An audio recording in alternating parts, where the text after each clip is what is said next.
Okay. Okay. Okay. I have some questions to ask you, and Dual recordings.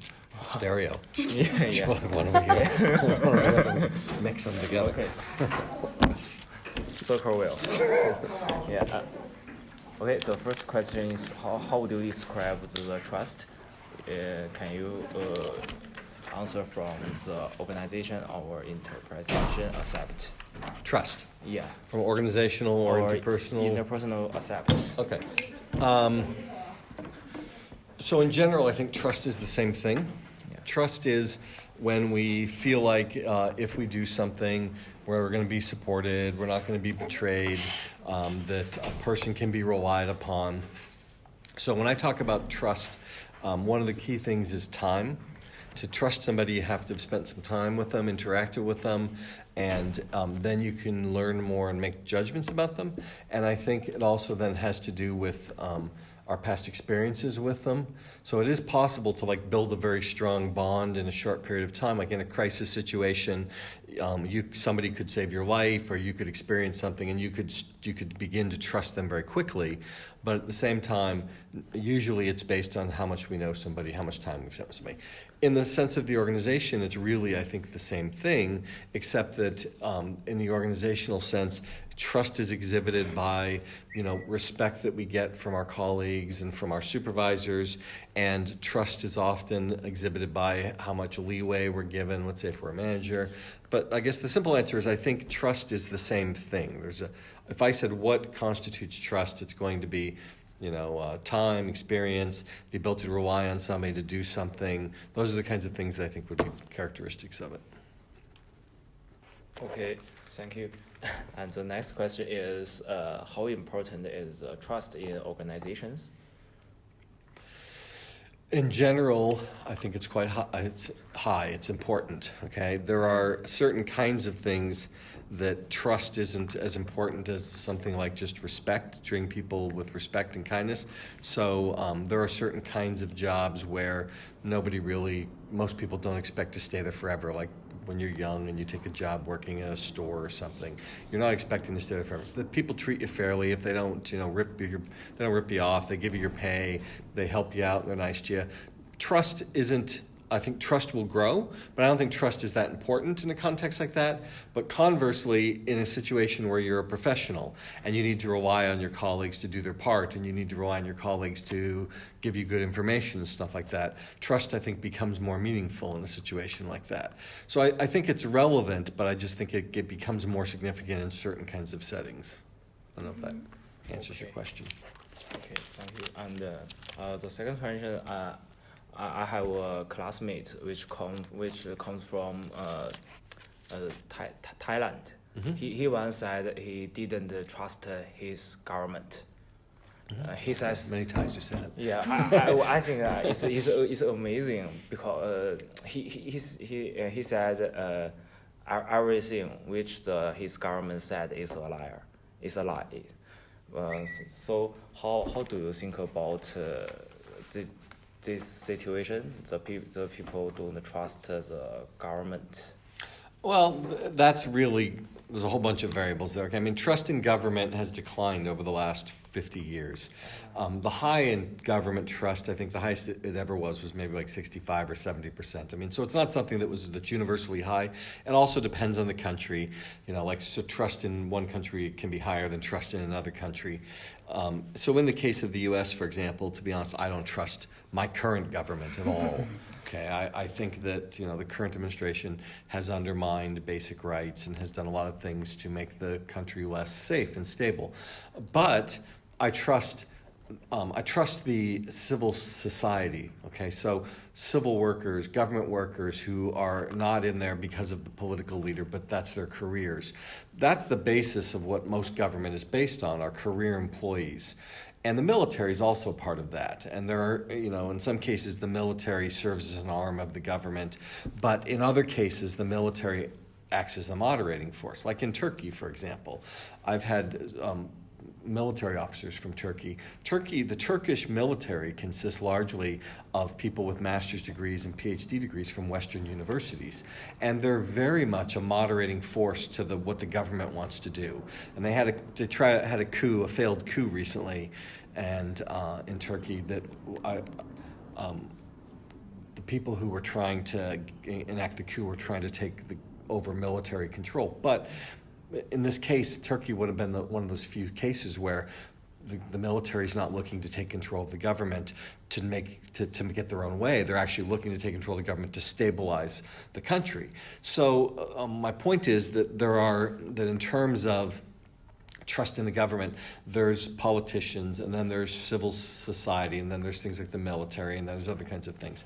And many of those things are very stable, like the court system. The court system can be corrupted, but in general, if the court system is set up right, it's able to withstand most threats because it's about people who serve there. It's not about people who are elected to do what they're told or who are supporting a political party. So, I don't know if that answers your question, but I guess my point would be that there's a wide range of trust in government, and there's a history, I think, of being critical of the government in certain places. So I believe it is my responsibility as a citizen to say when the government is doing something bad. I don't think it's my job to keep my mouth shut. However, when I don't think they're doing something bad, I keep my mouth shut. Like if someone is in office that I trust, I don't worry about it. So there is this, because the people who trust, let's say Trump, they want us to shut up because they think everything's fine. Just like when we have somebody we trust, we want them to shut up because we think everything's fine. So there's this tension between these forces, and I think that's a good thing. But I guess I would say it boils down to, it really depends on the history of your country and how people see it, because trust is something that is culturally bound. What counts as trust? I don't know if that helps you or not, but yeah. Anything else? Yeah, and the last question is, okay. As we know, many companies make the trust as their goals. Mm-hmm. They will pay more attention to build the interpersonal trust and organizational trust. And my question is, how can organizational trust affect the strategies of the company or operation?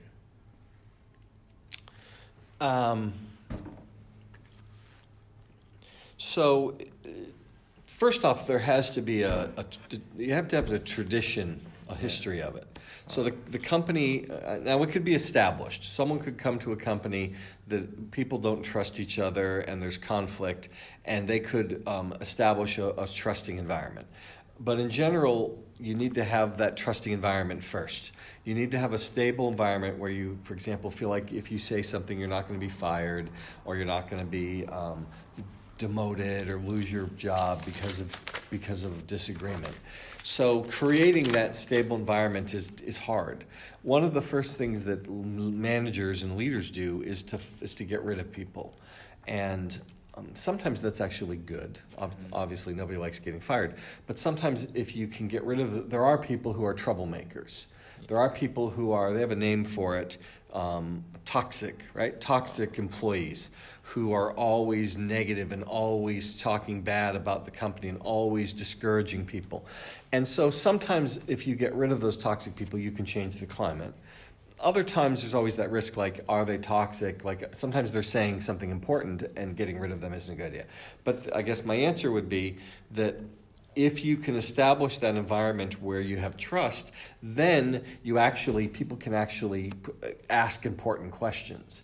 The problem that we often get is groupthink, where people want to tell the organization what they want to hear, and they don't want to question things that they've always done.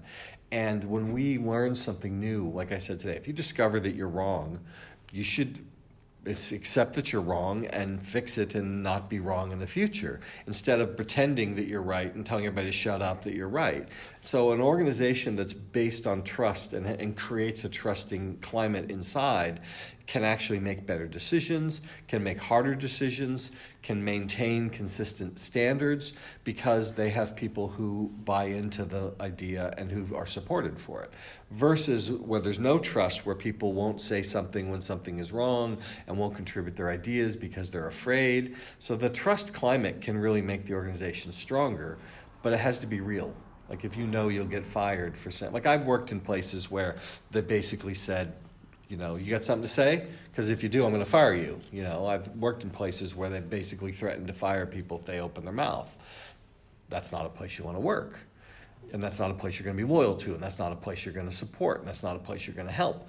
But if you have the reverse where they do support you, something happens and they you know, the company lawyer gives you advice and the organization supports you, you know, like a threat is made, like with journalists, for example. In the U.S., in general, a journalist is supported by their news source, by their news company, because if they allow the journalism to get eroded and they don't protect journalists as members of the organization, then people lose trust and they lose the ability to publish whatever they want to. So you've got this environment of strong trust and strong support. And even if there isn't trust, no one would say it. No one would accuse someone of being at fault in the case of a journalist, because you have to be loyal. And so my point is just that kind of environment where you know you're completely trusted, your organization's completely behind you, will allow you to make really hard decisions and to do things that somebody in a different kind of environment would never do. Okay. My question is Okay? okay.